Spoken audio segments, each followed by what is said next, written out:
Tamang rod bag mga master. Ayan, nahin muna nating inspect yung kanyang bottom section mga master. So gawa sa cork yung kanyang handle. Dito naman sa kanyang rod butt may logo ni Bear King. Rubberized na rin yung rod butt niya. Ayan, dito naman tayo sa reel seat. Napaka-elegant at simple ng design ng reel seat mga master.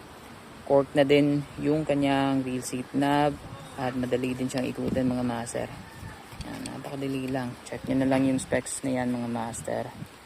Again, Bear King Zeus na ultralight rod. At yung maganda dito dahil yung guides nito gawa na rin sa Fuji mga master. Fuji O guides at stainless steel na frames. Ito naman yung top section mga master. Naka-hollow or tubular na rod tip.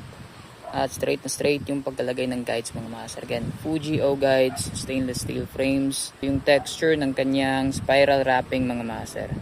Buong rod tip yan mga master. Naka-spiral wrapping. Anti-tangle na top ring. Tinanggal ko na yung cellophane at makikita nyo dyan yung ganda ng quality ng cork na handle sa rod na to mga master. You know? Bear King Zeus na ultralight spinning fishing rod.